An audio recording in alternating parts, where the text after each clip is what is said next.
আসসালামু আলাইকুম রাহমাতুল্লাহ। আশা করি সবাই ভালো আছেন।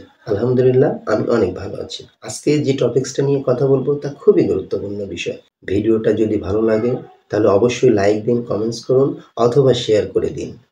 ও আচ্ছা, ভিডিও চ্যানেলটি যারা সাবস্ক্রাইব না করে ভিডিওটা দেখছেন, প্লিজ তাদেরকে বলবো ভিডিও চ্যানেলটি সাবস্ক্রাইব করে দিন। তাহলে কি হবে?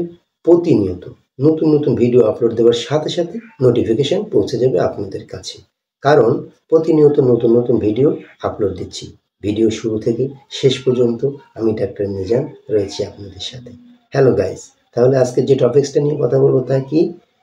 জিহ্বায় ঘা বা জিহ্বা ফেটে যাওয়া। বিষয়টা অনেকের ক্ষেত্রেই কমন, বিশেষ করে শিশু এবং বয়স্করা এতে বেশি আক্রান্ত হয়। তাহলে চলুন আজকে জানবো কি কি কারণে জিহ্বায় ঘা হয়। অনেকগুলো কারণ থাকতে পারে, তার মধ্যে যে কারণগুলো সবচেয়ে কমন আর তা হচ্ছে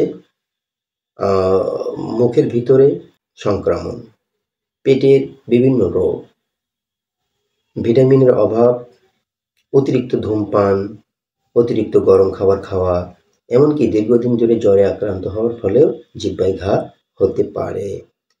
এই সময় যে সমস্ত লক্ষণগুলো দেখা যায় তা হচ্ছে খেতে পারে না, ঝাল লাগে, জিহ্বা ফুলে যায়, লাল হয়ে যায়।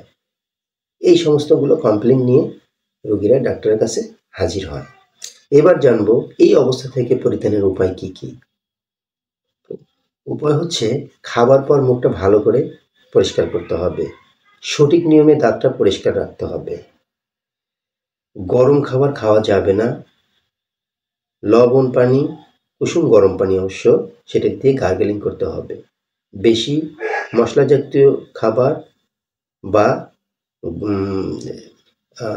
অতিরিক্ত ঝাল জাতীয় খাবার, এই ধরনের খাবার পরিহার করতে হবে। ফলমূল বেশি খেতে হবে, ভিটামিন বি এবং সি সমৃদ্ধ খাবার বেশি খেতে হবে। তারপরেও যদি এই সমস্যাটা থেকে যায় তাহলে অবশ্যই মেডিসিন বিশেষজ্ঞের পরামর্শ নিয়ে চিকিৎসা গ্রহণ করতে হবে। তাহলে সবাই সুস্থ থাকুন, ভালো থাকুন। আজকে আমি এই পর্যন্তই, সবাই কাছ থেকে বিদায় নিচ্ছি। আল্লাহ হাফেজ।